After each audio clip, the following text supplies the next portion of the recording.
if you play college, campus to Canton, or Devy, Dynasty Fantasy Football, you are the insider of insiders. We got a special guest tonight who is one of those guys, and we're doing a live mock draft. Producer, hit that button.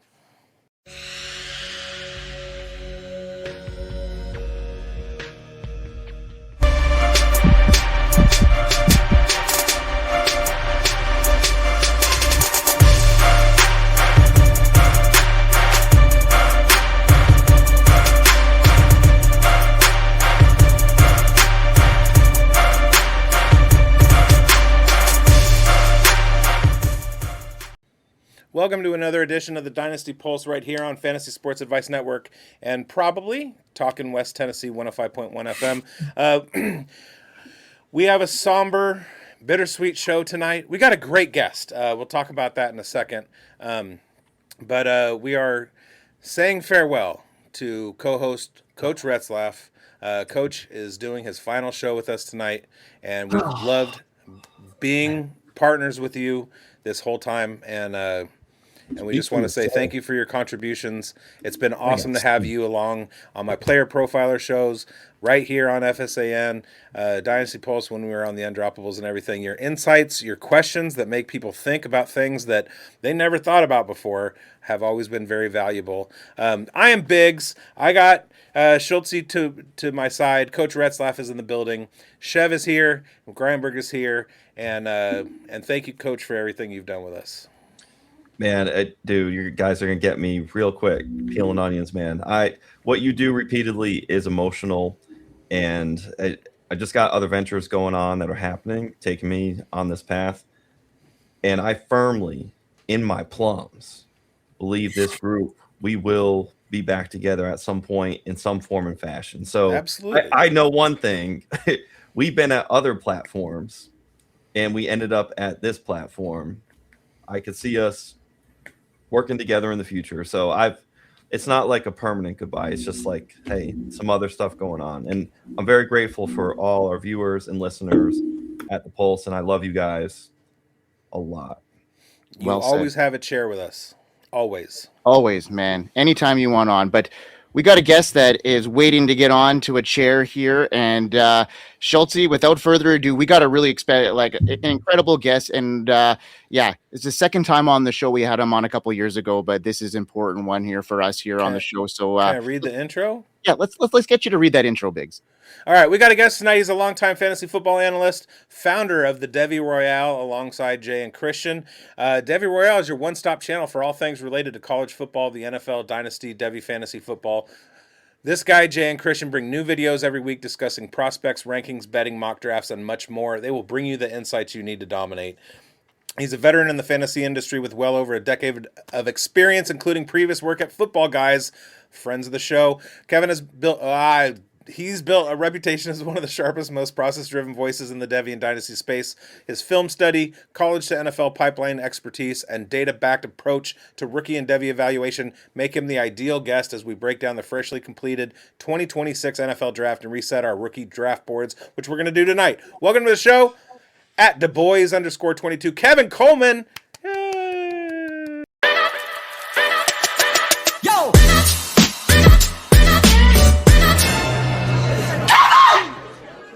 Name is Kevin. Yeah. That is my name. Yeah. They call me Kevin. Yeah. Because that's my name. Roll call.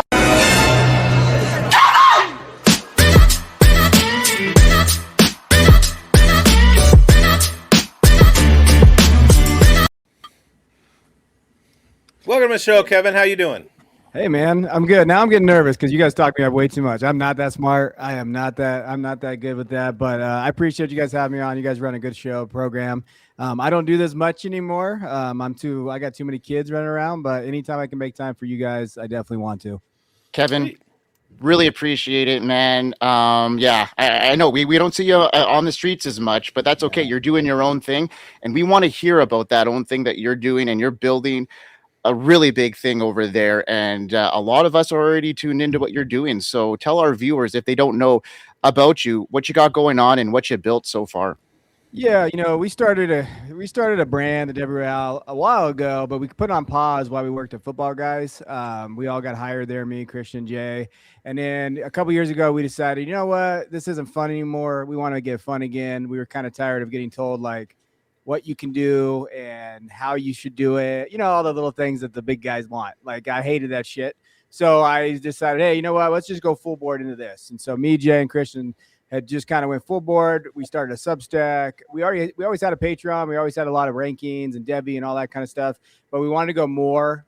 So this year we created a website. So that's kind of been our big thing since January. We adopted a website. We have a bunch of our own tools now, and that's been a lot of fun. It's been kind of challenging. Obviously, I'm not the smart one of the group. That's Jay and Christian. They do the back end stuff. I'm just the hype guy. But they've done a great job with that. And I think the biggest thing that we've been able to do since we started it was our combined rankings. So we rank about 1,000 players in college and Dynasty, and we basically rank them how you would value them in a league like you play a Devy, or how do you value Jeremiyah Smith to guys now. And I think that's one thing we started early. We started that pretty much before a lot of people did. And that's a lot of work, and it's hard, and it's painstaking. But that's been probably our biggest thing. So, and we dropped our rookie guides. We did one of the first rookie guides a few years ago. And so we've been kind of diving into that and just trying to challenge ourselves to kind of grow and stuff. But we're still a small shop. There's only 3 of us. And then Maddie, he came on this year for us a little bit. So we're not a big company, but it's fun. Matty Ice. Yeah. I mean, I follow his stuff too. He's got a good Substack going on as well. You guys are the leaders of the Devy community, and we got a couple of up and comers that are working for us as well here, the Devy Dojo. And shout out to Chris and Dustin and Ben and those guys, because they do a really good job boosting up that community as well. So it's a big community, and we're lucky to have you guys pioneer it, and lucky to have you on our show. And we're going to get into our probing. The boys are ready, and they'll have a little bit of time to, get their teeth sunk into you a little bit here, Kevin. And we're going to talk about post-draft stuff, and there's nothing better than a good old probing here on the Pulse. So Schultzy, let's run that video, and I guess you're going to be up first on our probing.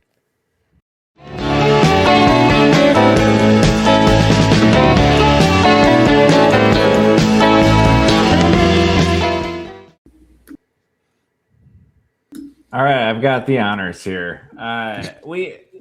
Let's talk some running backs here. So what do you make of the running back 3 through 6 spots, specifically in rookie drafts, like now that we have landing spots after the actual NFL draft? Aside from Love and Price, the landing spots, they're pretty underwhelming as far as draft capital goes, and a little surprising for a handful of guys that the community valued the talent pretty highly on. So, like, what do you do with this 3 to 6 range of guys? And where are you looking to draft them? Where are you looking to target them?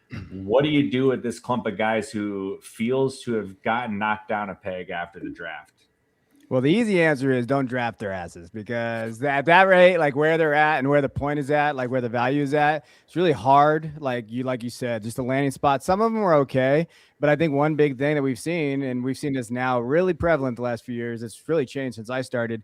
It's all committees, right? For the most part, except for the top guys. You're going to get those committee backfields. And it is really hard to kind of distinguish between, even if you hit on a guy like JCM from last year, Jacory, like, everybody thought, I went to the Charger game, that he had an amazing game. I was there, and everybody on Twitter, it was a firestorm. Hey, this is our 7th round guy. And then what happened to him down the stretch? Fell apart, and he just didn't get out there. So when you look at these landing spots, they're not fun when you kind of going through there and how you do it. To me, it always comes down to value and price, and I'll just wait on it, right? If I'm sitting there in the picks and as the value drops to me, I'll take a spot.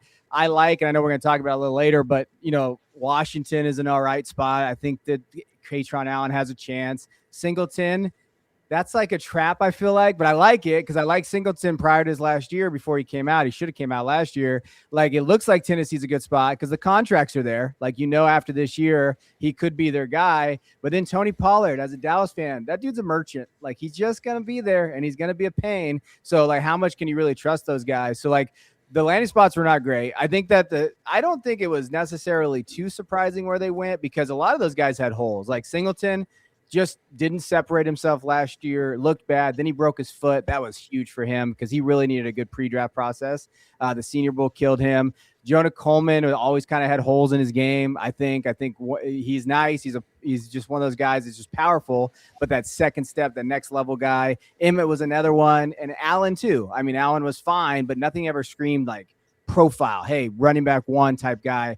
Kalen Black is probably the one that's like, all right. As you saw today, they watched a bunch of highlight film of him, and he was fine. Like he was a prodder. But you just kind of have to weigh like, all right, if I'm looking here and I need a running back, I'm going to trade it. I'm going to try to get a veteran. That's kind of where I would go and say, okay, how can I get those? If I had to pick, Washington and Tennessee, I like those places, but you have to be realistic with those expectations of what you expect for this year. Chev? To clarify, you're talking about Washington, the landing spot, not Mike Washington. You bet. Yeah. Washington landing spot. Mike Washington, he's dead to me. He's I'm just kidding. That's just a rough one.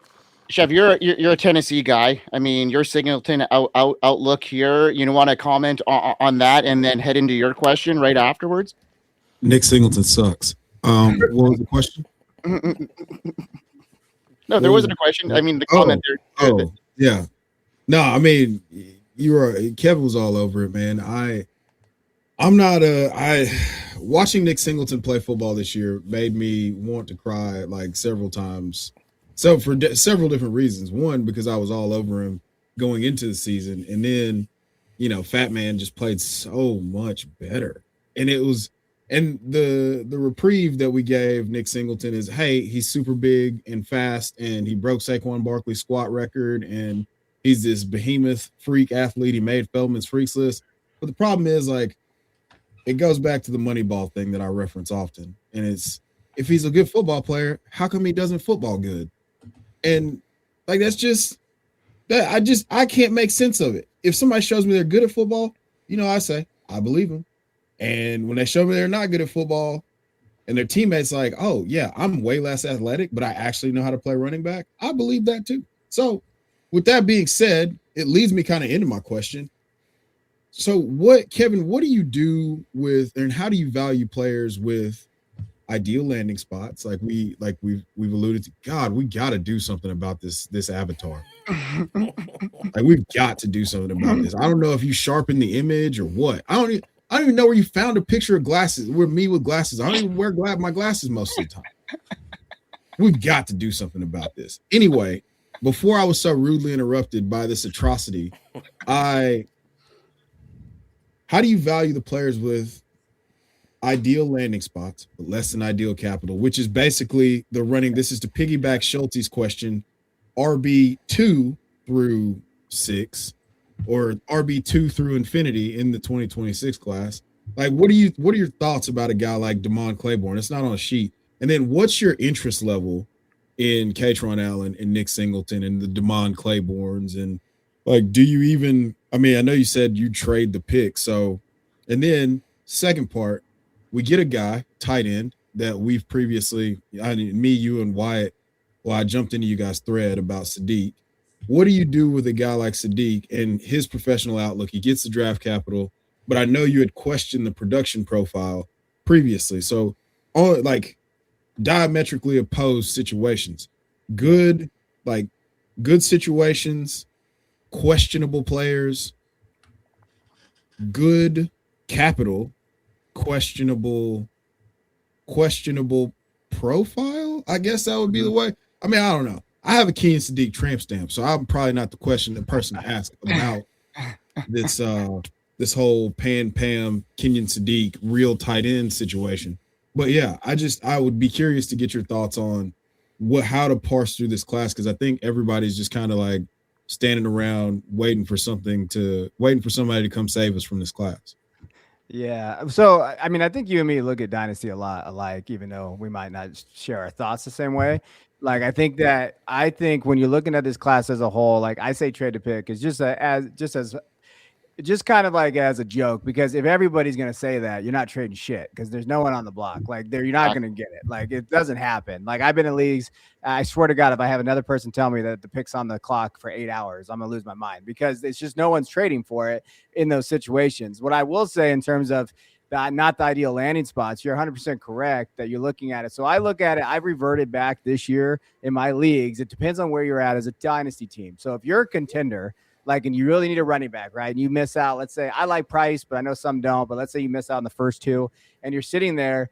I'm looking at it, and I've always kind of said this, you really want to look at it and say, okay, which one of these guys can be running back to in August? Before the season starts, which one of those guys you think in camp and whatever can be there and have a role?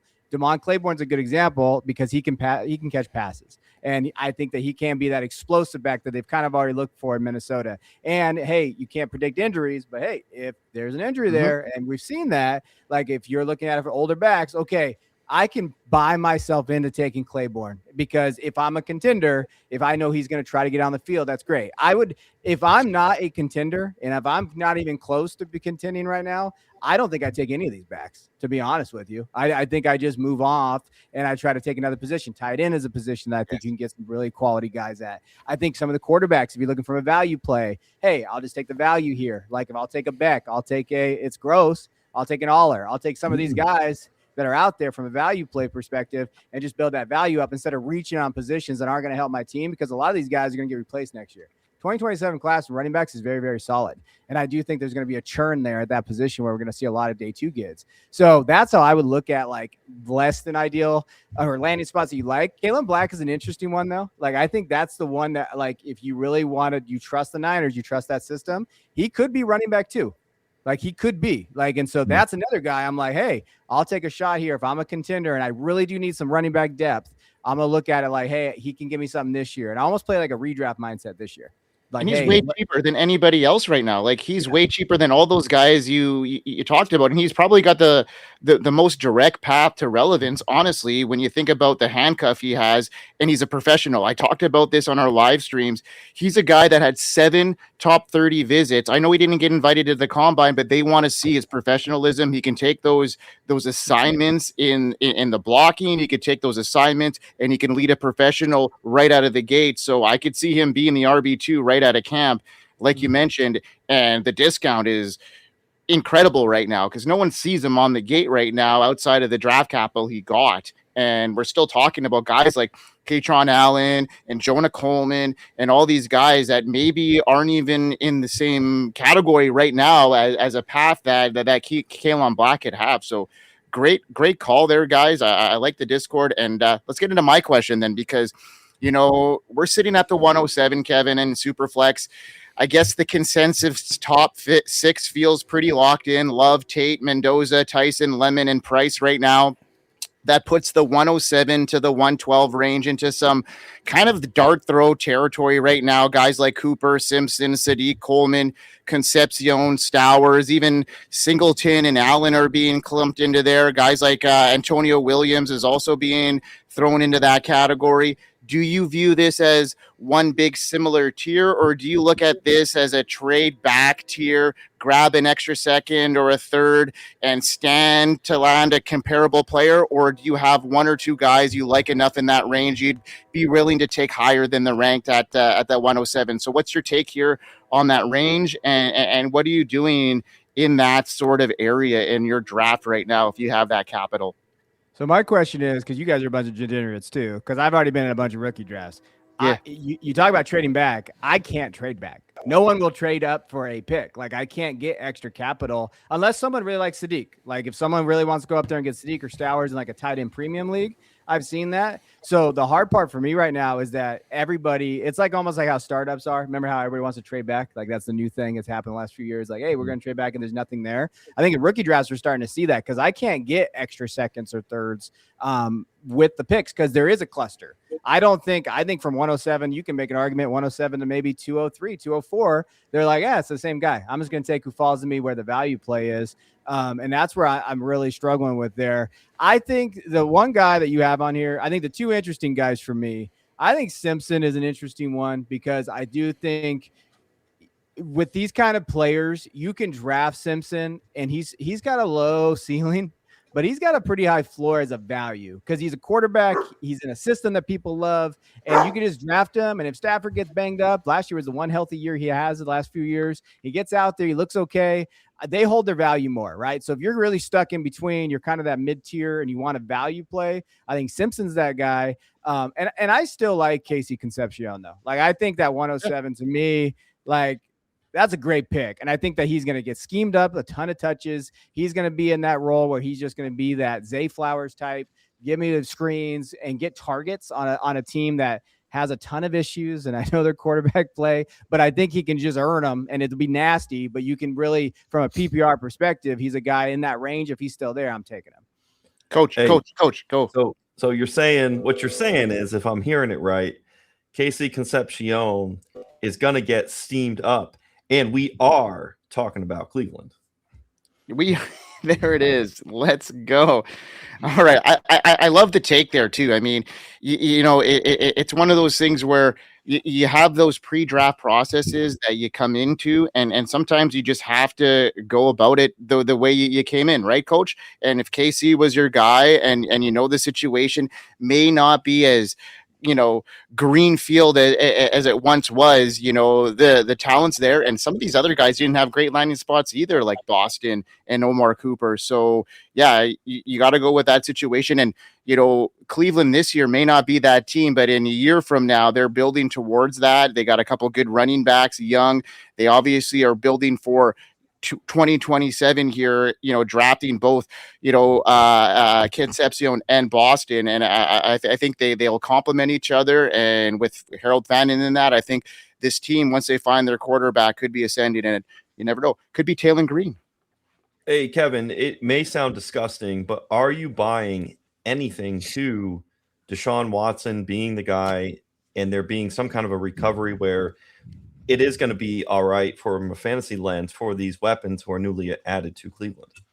I think the scheme is what I like the most coming over there, Monken from the Ravens. Like, and I think that, if it's hard to be like, I believe it's Deshaun Watson at this point of his career, but I think that this team is going to throw the football. I think that they're going to run, obviously, but I do think the scheme wise, the way they can get him the football, Casey fits that the most, right? And then I always talk about this. Daniel Jeremiah, he said this 10 years ago. I always mention it when he goes in there. I know he's lost his fastball a little bit, but he's still Daniel Jeremiah.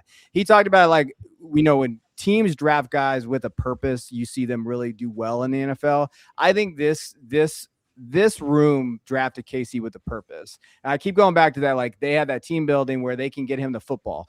Whoever that is, I think that he's the type of player that can elevate a quarterback play almost, because he doesn't have to go down the field and do, 50-yard bomb, or he doesn't have to have those perfect routes. He does have some inconsistent hands that you want to get fixed up, but I think he's good enough from his elite speed and to be able to stretch defenses that they're going to have to be honest enough where they can get him the ball no matter who's playing quarterback. I think Deshaun's going to be better probably than he is. He's the better quarterback on the roster more than likely.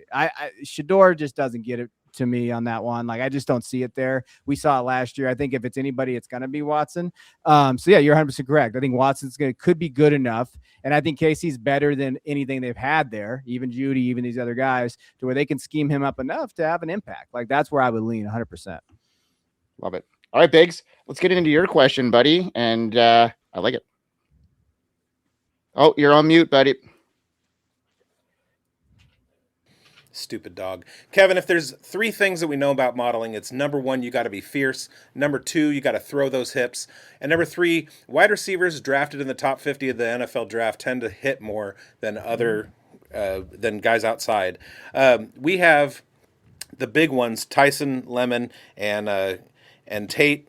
They were the consensus top 3. I don't like Lemon's landing spot that much, but those were the consensus top 3. And when you look at the rest of the guys drafted in the top 50, you have Omar Cooper, Dejon Stribling, Denzel Boston, Jeremy Bernard, and I'll throw Antonio Williams in there, even though he was early 3rd. I like that what you said about a team drafting with a purpose. I see that Denzel Boston has a purpose too. Dejon Stribling definitely. The 49ers drafted him with a purpose. Jeremy Bernard is a Mike McCoy slot guy. Mm-hmm. Are there who do you have after those top 3 that you think are going to have an impact as a rookie? Well, who's your favorite? So if it was not impact as a rookie, it would probably be when we're thinking of like, all right, who could be that guy? I love Jeremy Bernard, but I don't know if he's going to have a role enough this year where it's impact without an injury. I'm going to make a case for Deshaun Stribling, I think. And we know we were higher on Stribling than most. Christian actually had him in his top 40 and on his big board this last year before the draft happened. I think they really like this guy. And I know we've been burned by 49er wide receivers, and we've seen this. When? This kid's a little – go ahead.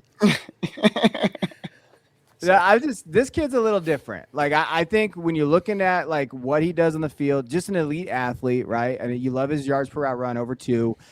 You love that he's just strong after the catch. He's going to be on the field because they drafted him because he's a hell of a blocker. But blocking equals opportunities for targets because he's going to be out there. And I think that's going to get him on the field earlier, what you like to see. And the receivers, and they need healthy guys back there. Mike Evans hasn't been healthy. Ricky Pearsall got shot, and everything's since then been just shit. And then now you're looking at Kittle coming back. He's not going to be out there. So I know it's kind of like, all right, do you trust this kid? I know that he was a 5-year player. Ole Miss, he didn't necessarily go off 1,000 yards, especially in that offense, but he's always been a big play threat. If you're going to look for anybody out there that could possibly be that guy, I really think it could be Stribling. Like, when you're looking at overall, he averaged 16.22 yards per route run last year.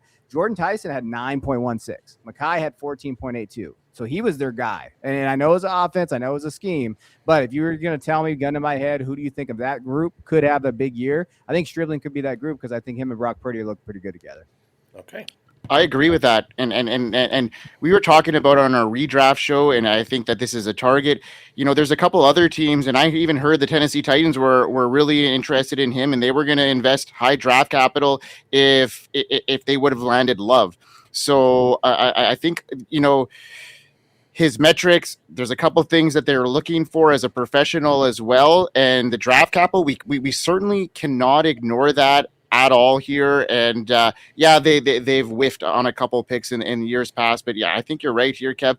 And I'm excited about him. And the discount is there in the 49ers McVay tree. Like, how could we ignore that when they produce so many league winning talents? So for me to have a late dart throw on a Kalen Black or Deshaun Stribling, it's worth it because their value's depressed right now, which is crazy. And the 49ers showed their cards pretty early on it. So for me, it's hard to ignore. And for the value and where they're going in drafts right now, I'm certainly going to take them where they're at if they're even close. And I'm willing to reach on them at this stage because of the outcome, what they could be.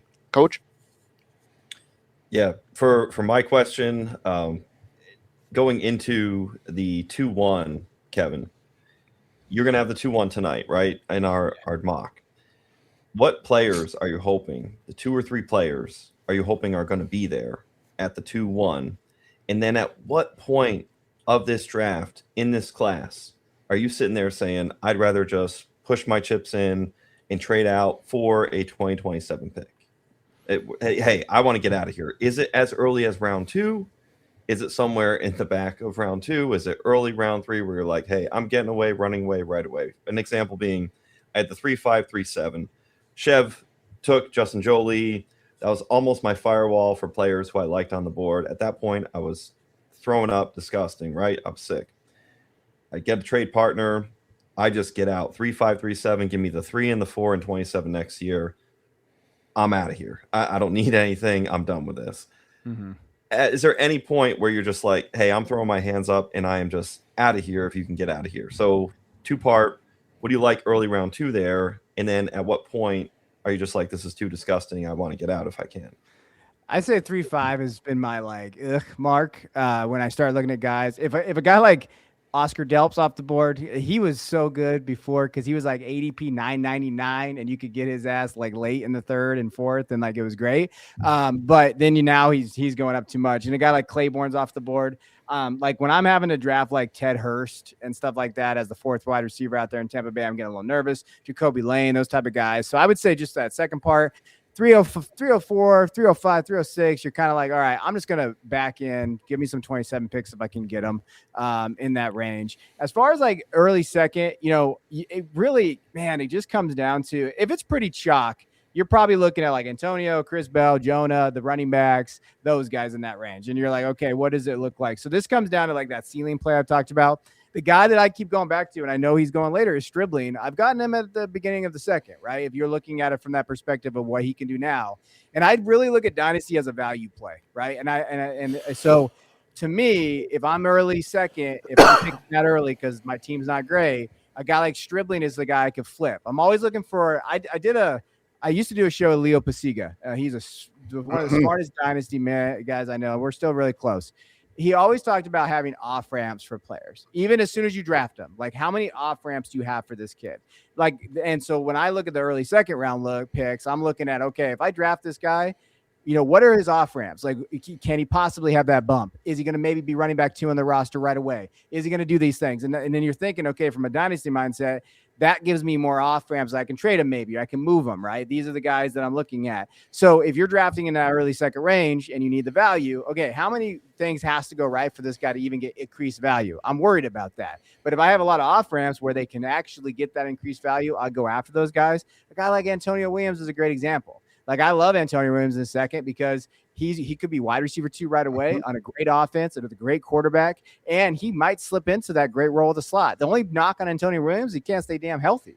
But from a player perspective, since his freshman year, he had a breakout his freshman year. He was fantastic in the slot. He's a slot merchant. He can create space. He's a great player with a probably low ceiling but a high floor. But he still has that opportunity be a wide receiver 2 on that team with Jaden Daniels. And in dynasty minds, we can always make ourselves believe in a player because of that, right? Oh, he's got a great offense, great quarterback. He's a great slot. He has that role set in. So those are the guys I'm looking at, right? Chris Bell's another example. I know he's coming off the injury. Yep. However, that's the depreciation. You get him, right? You get the depreciation. He's there. Oh, wow. He's the wide receiver on Miami. Value bump up, even if he doesn't do anything right away. It's that kind of soft value, and you can still use soft value. So it's guys like that I really like in that range.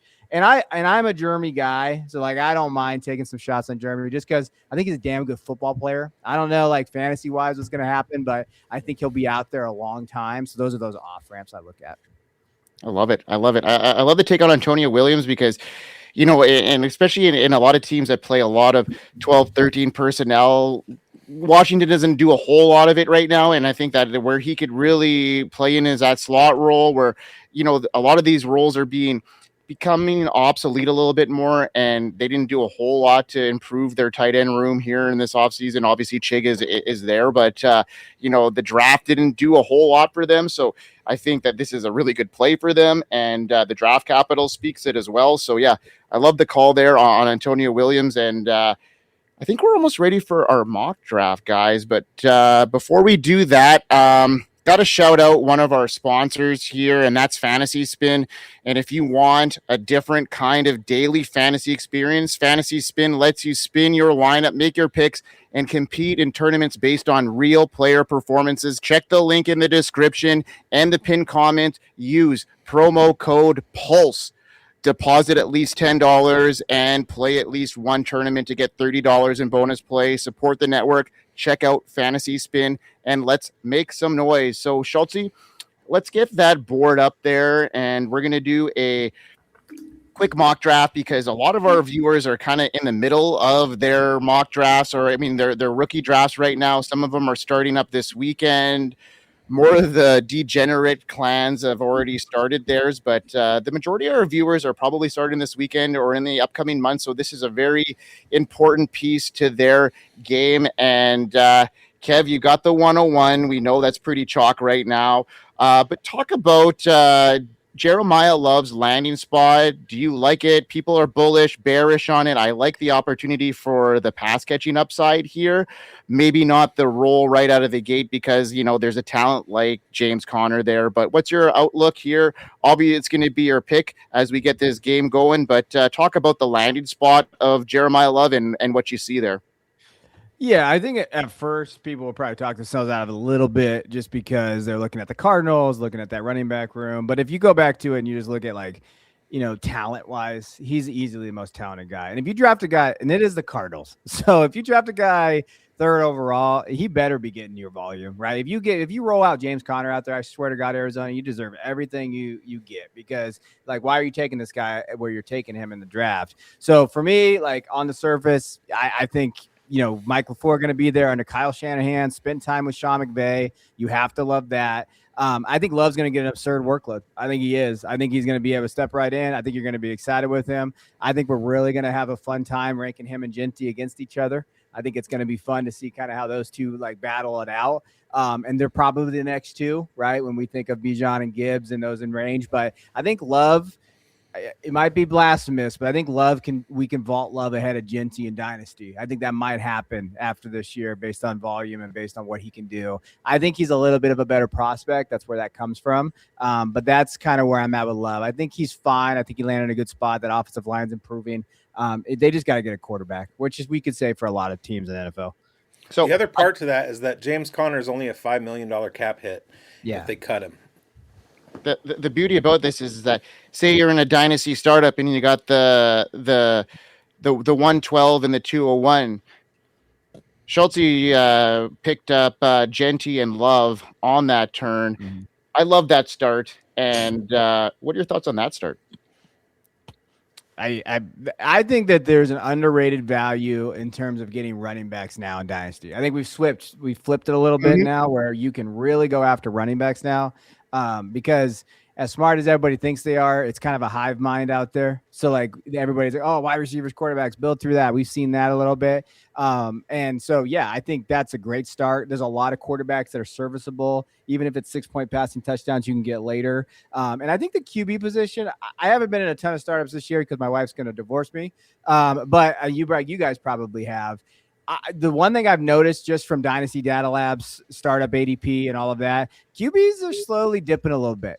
People are nervous about quarterbacks. You're starting to see Jaden Daniels dip a little bit. It's like 8th or 9th pick. Like before he was going 103, 102 all the time last year.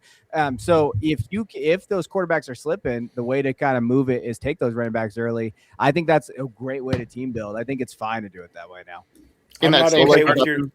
I'm not okay with your shenanigans, Mike. Well, in the same startup, Kev, we had, I think, at the 111 and the 202, Lamar and Jaden Daniels go in that same startup. So I think the value's depressed there a little bit when you think about Lamar and Jaden last year going probably 105, 106. That's a huge slide there, and honestly, the top running backs have steamed up quite a bit. Bijan going at the 101 and a lot of these startups in Superflex wouldn't have heard of that a couple of years ago at the running back position. So yeah, I like what I see there. And Bigz, you were pissed off about my Carnell Tate on the 102. We're not talking about redraft. We're not talking about startups. We're talking about rookie draft leagues. And you spent the entire pre-draft process talking up Fernando Mendoza and taking him early in the rookie drafts, knowing how much I'm down on him, and then you take Tate. Explain yourself. Well, because I think that this is the most important landing spot for Tate. I think this is the best landing spot for him to get in that top 10 for him as far as a target share goes, as an outside receiver that, maybe might have been suppressed by a very good slot receiver. And I'm not downgrading Wan'Dale Robinson in any way here. He's not a guy that's going to be like an Amon-Ra St. Brown or a prolific slot guy that's going to command targets. And I think that he comes out of the gate right away as a target monster. And I love the scheme fit for them. They obviously are really jiving with that. And the coming from Ohio State, gotta love those wide receivers. And I love the call there. And I'm still high on Mendoza. Don't get me wrong. If I'm quarterback needy in a dynasty, league, I'm going to go Mendoza over Tate if I need that. But at this stage, I think in a vacuum, I'm taking Tate right now. Hey, and what's cool about that is Fernando Mendoza. He fell to me in a rookie draft I'm in right now for the 105. Mm-hmm. And I was actually quarterback needy. So the dip happened. So there is a little bit of a dip there where the pendulum will slide some. And I think it starts with Tate and the ball gets rolling. Then you think to yourself, well, 103, I might go Jordan Tyson. So, Kevin, would you go Jordan Tyson in any scenario and push Fernando Mendoza down the board? Or do you take Mendoza? I don't think, in my opinion, I don't think you can move Mendoza past 103 in Superflex for what I think he's going to be okay, though. Like, I'm one of those guys that thinks Fernando is, I know all the memes out there of him going to Vegas and all of that, but he's got rushing upside. I think that he's going to be fine. Like a borderline QB 12, 13, 14 would be fine for that outcome. And in Superflex for value, I think you have to put him there. I get worried about the rest of the guys. I think there's a tier break there. Like if you want to put Tate there, that's fine. Like I understand that completely. I had somebody message me today and he was pretty set at quarterback and he's like, I really want to take Tate. I'm like, take Tate. Like that's, if you have three guys that you can move, you can always kind of churn that position to a little bit on the bottom end of it. So if you have Tate, that's fine. I think Jordan, you start getting into a little bit more question marks. Like Makai, I think question marks there. So I would stay at the 103 for Fernando. And then I think you can move him. You can do a lot of things with him where wide receivers get a little nervous, especially that I'm not a big Tyler Shuck guy. So that's also the other thing. So Kevin, we talked a lot pre-draft. I, in real life, was not high on Mendoza at the 101.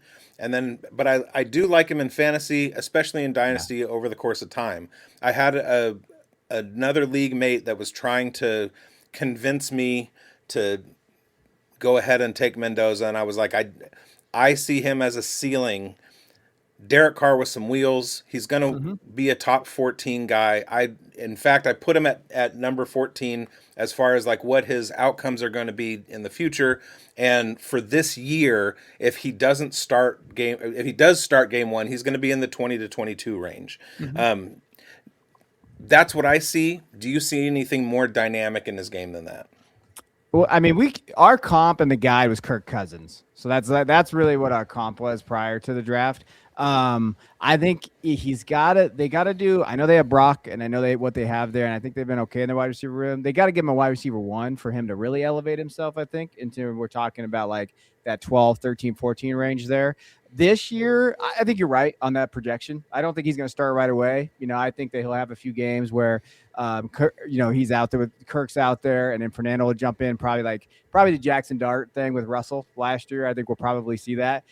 So I think you're right. You hit it right in the head. I do think there's an avenue though where they get him a wide receiver 1. He's got Brock Bowers there already, Ashton Genty, and you're talking about maybe the Raiders. I know this might be blasphemous, but maybe the Raiders being a top 10 offense, top 5 offense, and now you have that quarterback in that league, or that offense with him, and now you're sitting there as a back end top 12 guy, a 12 guy in that range, and I think he can do that. He's got arm talent, and you know what? He just won a national championship with Indiana. I don't know if you guys have watched Indiana football for the last 100 years, but like that's saying something. Even in NIL, even with that wide receiver room, like I think that he elevated that team too.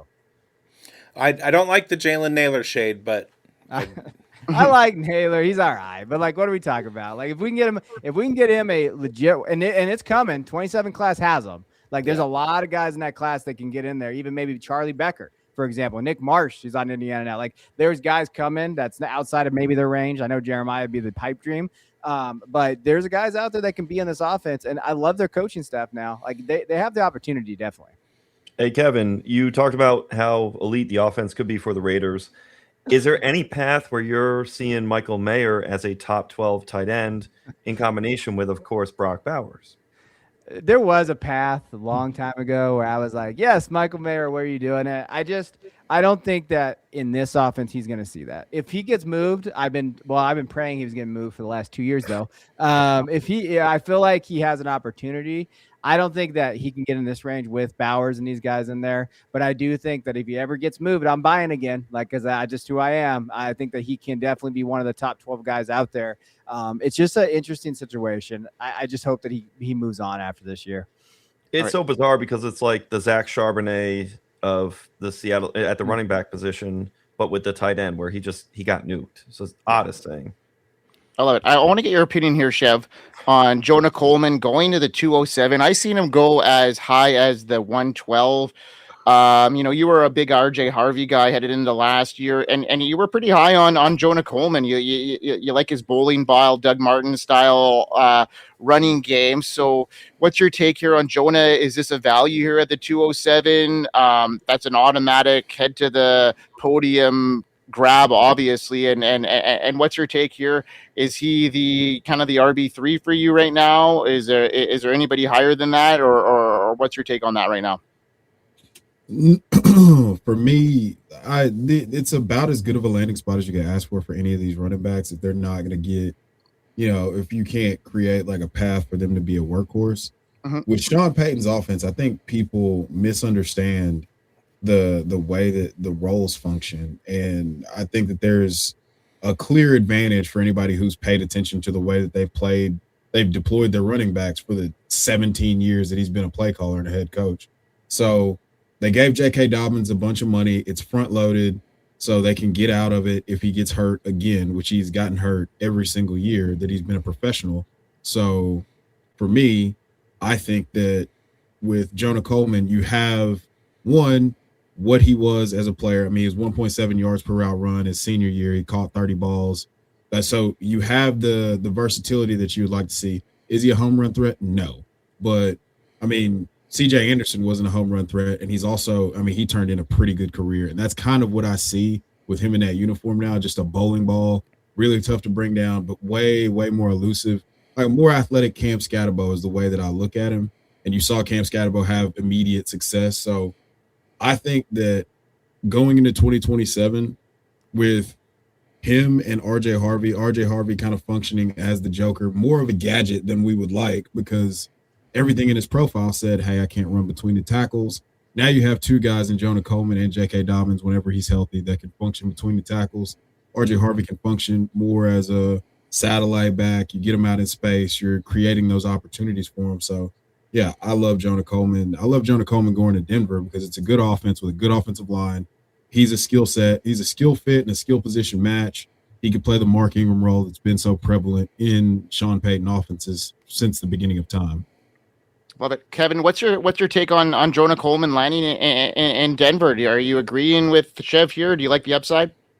Yeah, Chev's right. I think the one thing that Chev said is incredibly important to listen to is like home run threats is so overrated for running backs. Like it's one of those things that I see a lot of like people talk about. Well, he doesn't have breakaway speed. Well, none of 80% of the other dudes in the league either. Like does he have good contact balance?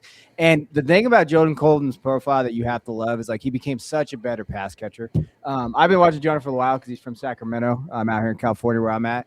And so when he went to Arizona, being in Devy and all that, and then seeing him go to Washington, like his ability, and he got better every single year too. I think, you're probably playing for next year. But, Sean Payton's offense, I definitely can see him getting the love and getting the touches that you see. And maybe RJ falls out of favor. I was never an RJ guy. So like Jonah, I like Jonah more. To be honest with you, I like Jonah more than RJ then. So I think, yeah, he's right in terms of landing spot. He's right in terms of where you can get him now. You're getting a guy like Jonah Coleman at 207. That's pretty good value for the offense that he's in and the player that he is. I don't want to quibble or be that guy, but he's not from Sacramento. He's from Stockton. Okay. Listen. So you guys are like living. I don't want to be that guy, but I'm going to be that guy. Okay, yeah, I'm going to be that guy. You guys are like, it's like next door neighbors at this.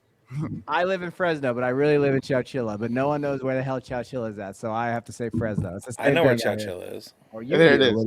I'm in Davis. Like, nobody knows where Davis is. Yeah, that's true. Landon knows where Davis is. Isn't that right? All right, so we got Caleb Douglas going in the 4th round here, who might have an actual legitimate shot at targets right out of the gate here while Chris Bell, recovers. And I think they also drafted Kevin Coleman, not you, Kevin, but a different Kevin Coleman. What's your take on that Miami offense? And is Caleb Douglas a viable dart throw at this stage? I mean, he's got the opportunity right away. He was the highest drafted out of all of them. So you got to think that they've got some plans for him. Yeah, they probably do. I like Caleb where he's at. I mean, 4th round, sure, you might as well, right? Like if he's going to go a late 4th and he's going to be maybe a starter right away. He has that classic traits bet though. Like I wrote this in the guide. I just said like he's got the size speed combo. The path is open. So I talked about off ramps. So there you go. Like that's the value that I like there. But didn't really have a breakout in college. I think that's something. He's just always been really solid, but more of like a role guy. But in the 4th, yeah, might as well. Like he definitely has it. I'm sure he's got a lot of boom bust in him, but like when you watch him play, he definitely stands out on tape. Like, and when you watch Texas Tech play, I mean, that's a big part of why they've become what they've become in the playoff now. And Caleb definitely set that apart. So like, if you're going to talk about, hey, round 3, he'll pick 11 in the draft, has that opportunity ahead of him, is a solid player. We comped him to Quentin Johnston. We said that's his player comp, and I could see that kind of being a career for him. Awesome. Well, it's like name cachet in the 4th round. any kind of pop, even the third round, any of these players, if I can get a pop and sell, as you had said, they may not stay on your team for the entirety, so you can run certain markets with that pick. So if you don't know what to do, I think that's an applicable strategy where, hey, take a selection versus the artificial dynasty value that's out there. Yep, 100%. Okay, on the board here, Kev, you see it play out first 4 rounds.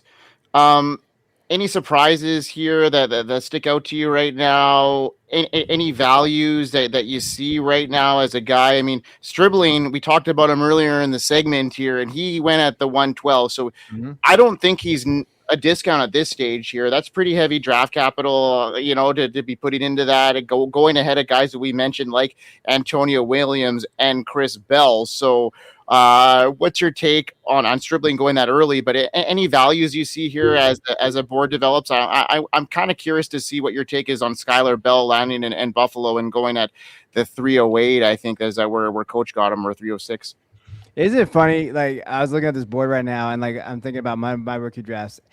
It's so wild out here in the rookie draft streets because the players are all across the board. Like I've seen Skylar go as high as 204, and then he strips there to the 308, and I'm like, yeah, I can honestly, I think you can argue that both make sense. Like I think if you draft him early, you're thinking, hey, he's the guy that's going to be that wide receiver 2 possibly with Josh Allen, and you're excited about it because now you get a kid that is excellent route runner, really good body control in a slot. He can be there. We comped him to Jaden Reed, and he could just be one of those guys that really steps up for him. And I actually think Skyler can have an impact this year too. Like I think he can come out there. I mean, he earned 141 targets last year on UConn. Obviously, he was the only guy on UConn. But the Bills have been kind of looking for a guy like this, and he's much better than Shakir has ever been. He's much better than those guys. So like that's a good value there. I think right now the one guy that I would say that just pops off to me in the 3rd and 4th is Justin Jolly. Just because of what he was in college. Like if people didn't really watch him play in college, you might not know like, okay, what kind of athlete is this guy? He's just a solid athlete. Like he's just one of those kids that gets out there. They can use him in line too.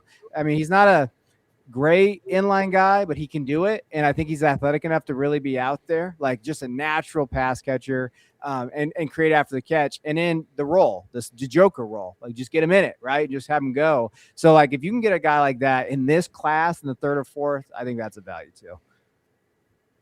You'll never get an argument out of us on that. Yeah, on Justin Jolly or Casey Concepcion. We're very much Justin Jolly all love show. We love it. We're jolly like the fat man. Okay, so you just tweeted out Kalen Black being a complete steal on 412. I think you mentioned. What's your take on 312? Is that still the deal here? Same thing as I mentioned earlier in the show. Like that late 3rd, early 4th. What do you have to lose at that point, right? Like I think like you could take a shot on Green. Sure, but a super developmental piece right there. A guy like Nussmeier, I don't love that. Like, I think there's a lot of guys that you could have drafted, in that range that has more value. Brennan is an example of that. The guys that go kind of late there. I love Adam Randall too. Like I'm a Randall guy. I think that's a great pick at 412. And like if you can get a guy like Black at the end of the 3rd and 4th, and he could be the running back 2 already in that depth chart, and the team obviously loves him. I think that's a shot you take, right? I mean, what else you got to lose in that range?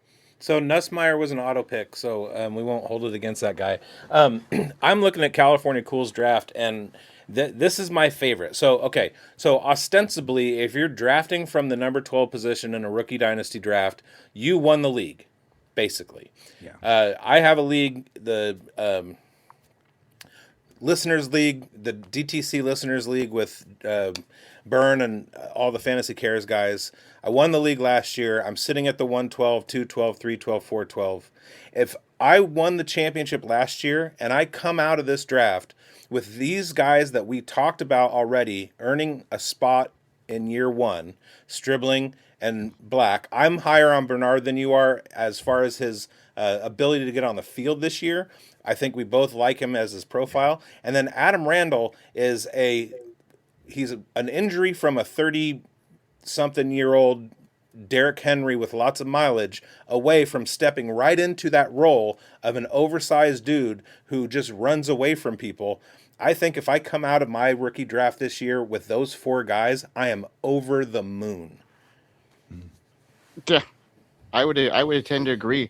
And this class, I mean, it's tough sledding right now because it's so up in the air. Every rookie draft has been so variable that I've seen. So what is your take here, Kevin? What is the biggest piece of advice you have for our viewers that are headed into their rookie drafts right now, if you were to give anything right now?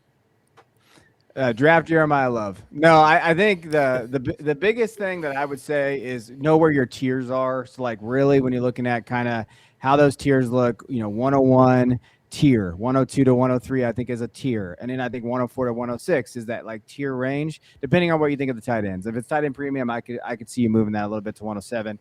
But then after that, I mean, really try to be as active as possible from 108 passed on. And if you do have a league, I don't have a lot of leagues like this, but if you do have leagues where they will churn and we will trade picks, I don't mind trading back as much as I can. Know when you really feel like you want to get in that 27 first class. If I have 108 or lower and I can maybe move it for a 27 first, you're probably going to have to add a player to that, like a Mike Evans, someone older that you're like, hey, I'm going to try to churn off this roster. I'm going to get there. And then on the flip end of that, though, like I do think, and I did tweet this out the other day, I really do believe it. Like if you have a lot of roster cloggers, though, that are like barely holding on by the edge of their seat, like that have some type of value, and you're sitting there in the fourth or like the late third, and you're like, and you don't, and you know that this person does not like the picks, does not like the players there, you might be able to churn some of those back end roster guys for some of these guys, like a guy that turns into Adam Randall or Kalen Black or something like that. And I think that is another way to look at your rookie drafts too, is like churn some of those roster cloggers that they call them. Like that ones that you just like, they're hanging on barely, but I can churn them for something and just hope I hit a lottery ticket or hope I hit a value bump. I think that's an underrated kind of move this year too, as we look at this group. Love it. Boys, panel, you guys have any other questions before we let our guests hit the road? Coach, you got anything on your last official show with us for our esteemed guest? Hey, Kevin, you brought the heat, man. And I love all the insight that you had. It's an hour that just flew. So thank you for being here. And I love the follow. You've been very fun to watch from afar. I mean, we follow each other on X, but it's cool to get the interaction tonight. And you're very, you've got a good backbone on you, and you really firmly believe in the things you do. And it's always been fun. It's always been inspiring. So you're a fellow teacher, right? Or used to be? I've taught for over a decade. I'm an assistant principal now at an elementary school, so I'm in education. So I definitely vibe with that. So appreciate all your work. Love it, man. I mean, from myself too. I mean, you're one of the biggest inspirations of me getting into this platform, staying true to who I am and not give in to everything that's evil around us, and making us believe in ourselves. I mean, you've pioneered a lot, and you're helping us as creators, the five of us that surround you right now. You've been a big part of us progressing. So we really appreciate you coming on. Chev, invaluable. Bigz, yeah, valuable, super valuable. Bigz, you have anything to add? Invaluable. Yeah. Chev, anything? I want to get this whole Pam situation figured out here. I'm kidding. No, man, it's been great. I mean, I've heard nothing but positive things about you. I mean, I would think that you adopted Dustin as one of your children, the way that he speaks so glowingly of you. Totally. But no, I was looking forward to this, and it did not disappoint. So I appreciate your time, bro. Yeah. Thank you, guys. Nope. And sorry about Coach blasting your back out. But anyway, always a pleasure to have you on. He talked about his backbone. His backbone. Yeah, I know. We were supposed to let that ride. You just let the sliding door shut. You don't just stand in front of them. Let them smash I thought I'd you. come with a steamer. Schultzy, anything to add to this? Yeah, this was awesome. Great episode. Honestly, I can't wait to even listen back to pick up some things. I know there's going to be little tidbits I missed. Thanks for coming on. I hope we get to have you again. Absolutely. Kev, plug everything you're doing, because a lot of our viewers are probably new to the Devy space, and it's a growing space, and we've got a lot of great creators that are building up that section of fantasy football, and I think you're pioneering and leading the way. So as kind of the flagship behind Devy, tell us where we can find all your awesome work and what you're continuing doing for the space. Yeah, I got to give a shout out to Ryan McDowell and Scott. Fish. Scott actually kind of started Devy. That's where I actually first learned about it, and so like that's when I kind of like really took off. And then I don't know if you guys remember Devy Kane. He was out there for a little while. He retired because he's a quitter now. He's a good guy. And he was one of those first guys I really worked with too on this. And really, all Devy really is just Dynasty on steroids, but without like college fantasy, which you don't have to do because like I have a life and I cannot get into like Akron's running backs and stuff. Like I just can't do it.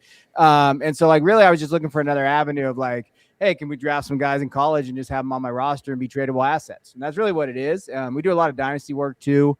And we don't do as much CFF stuff and C2C stuff. We have Maddie for that.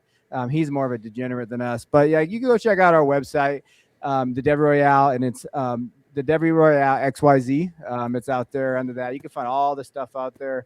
It's been growing. We really appreciate anybody that joins. Again, we're not a huge brand, but we're good enough for just what we have and the community we have. But what I'll say to you guys, like you guys do a great job. This is not easy being content creator without having that brand behind you.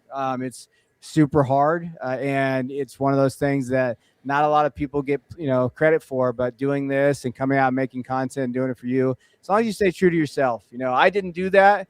I was not true to myself for a couple years when I worked at Fantasy Pros and Football Guys. I thought I was going to be the next Matthew Berry, and I'm a dumbass. So don't do that. Like I thought I was going to be the next guy, and then I got offered like a $30,000 job, and I'm like, nope, now I got to be that guy. I can't do that. Like, so if you don't want to be that full-time guy, you can still do this and have an impact out there. So anybody out there listening, like just do it, man. There's so many great things out there for you to go. And stay true to yourself. That's what I like about all you guys. You're all real. Like you're real and you understand that.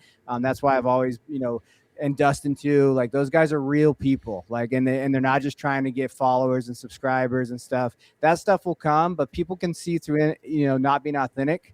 So be authentic, like having authenticity. I can't say it because I'm a teacher, but just being authentic and just knowing, training true to yourself. It'll bring you so much joy in this space when there's not a lot of that out there because everybody's fighting for the same 5 people to subscribe to their channel or subscribe to their Patreon or subscribe to that. But if you stay true to yourself, they'll come, right? If they build it, they'll come, and you just have to be patient. We are in it for the love of the game and slowly growing. Totally appreciate your comments. I do play a lot of C2C and college stuff. And if you want to, go sign up at scottfishbowl.com. Sign up for the Tadpole Bowl. It's the Scott Fish Bowl, but it's college players. If you haven't signed up for Scott Fish Bowl 16 yet, go do that. Go to FSAN.com, cop our 2026 rookie guide if you have your rookie drafts coming up.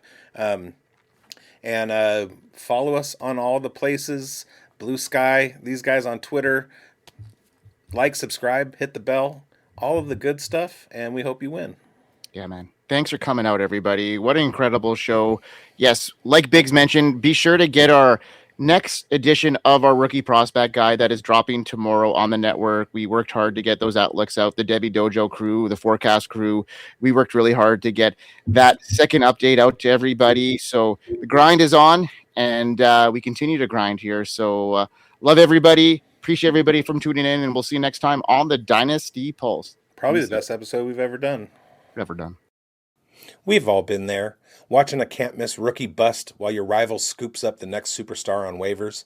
The 2026 class is deep, talented, and full of landmines. Do you know who's actually worth the 101? Stop guessing, start scouting. The Fantasy Sports Advice Network 2026 Rookie Prospect Guide is your blueprint for a dynasty. The experts from the Fantasy Forecast, the Devy Dojo, the Dynasty Pulse have logged the hours so you don't have to. From advanced analytical models to raw film grading, we give you the data that translates to Sunday points. Don't just participate in your draft. Dominate it. Download the 2026 guide at fsan.com today.